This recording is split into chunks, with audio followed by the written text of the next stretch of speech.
As the roar of explosions echoes through the streets of Pokrovsk, a grim reality is setting in for the city's beleaguered residents. Families clutching small children and heavy suitcases are fleeing the eastern Ukrainian city, driven from their homes by the relentless advance of Russian troops. We must inflict maximum damage on all Russian positions, and we are doing that. I thank each of our warriors for their precision. I thank them for strength and for resilience. Commander-in-Chief Syrskyi reported on our defensive steps in the Donbas, Pokrovsk and Toretsk directions, as well as our advance in the Kursk region. We are eliminating the Russian military presence in the area of our operations there and replenishing the exchange fund for our state.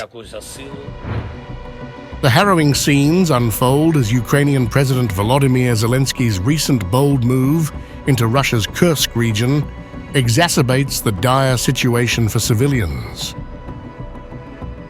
Pokrovsk, a crucial stronghold in Ukraine's Donetsk region, is under siege.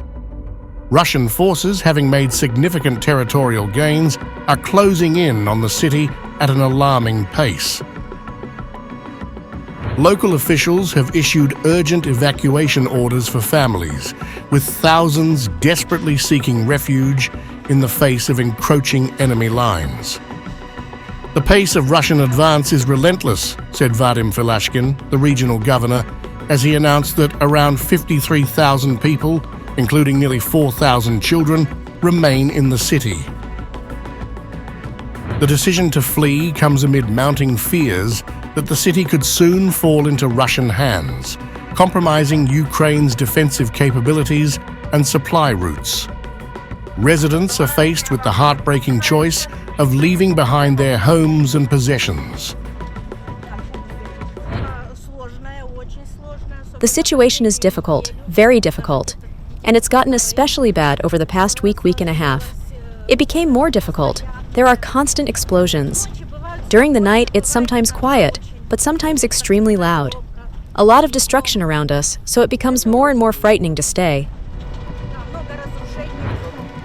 Some, like Natalia Ivanyuk, tearfully recount their flight from the nearby village of Mirnorad, just miles from the front line.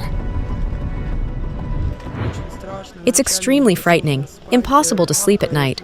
There are drones in the air all the time. Today, when we were leaving, there were hits and interceptions in the air. It was terrifying.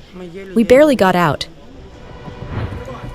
As the Russian military's grip tightens, the human cost of Zelensky's strategy in Kursk becomes increasingly evident. The president's daring incursion into Russian territory, an attempt to create a buffer zone and disrupt Russian logistics, has inadvertently intensified the plight of those in Pokrovsk. The city, now a focal point of the conflict, is facing severe logistical and humanitarian challenges. Today, we achieved good and much-needed results in destroying Russian equipment near Toretsk. And all this is more than just defense for Ukraine.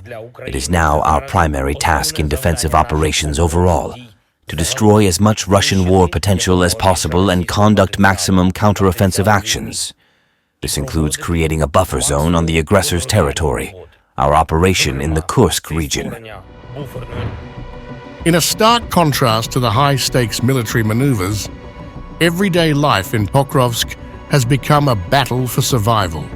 The city's residents, many of whom are elderly or disabled, are being aided by volunteers and soldiers who have donned bulletproof vests to provide assistance. Yet, the scale of the evacuation effort reveals a sobering reality.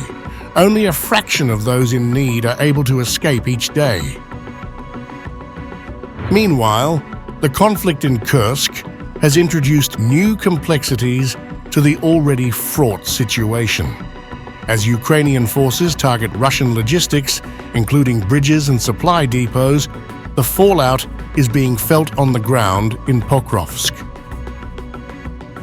The escalation in hostilities has drawn international scrutiny, with Belarus accusing Ukraine of provoking tensions on its border and Russian forces continuing their aggressive push in Donetsk. I don't understand why Ukraine is doing this. We need to figure it out. But, as I mentioned, we clearly communicated to them that any provocations would not go unanswered. Therefore, the Ministry of Defense and the General Staff of Belarus have been instructed to carry out the necessary measures to reliably ensure the security of our state. President Zelensky's gambit in Kursk, while strategically aimed at weakening Russian resolve, has placed enormous strain on Ukrainian civilians who now face a grim reality of displacement and uncertainty. The ongoing battle for Pokrovsk underscores the profound human cost of geopolitical strategies and the urgent need for relief and support for those caught in the crossfire. As the sun sets over a city in turmoil, the story of Pokrovsk serves as a poignant reminder of the fragile line between military ambition and humanitarian crisis.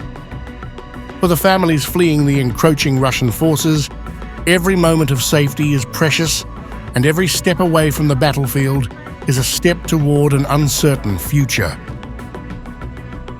The Russian and Ukrainian forces continued to exchange fire as their war of attrition went on, with the Russian side claiming occupying one more Ukrainian settlement, while the Ukrainian side announcing a major Russian offensive.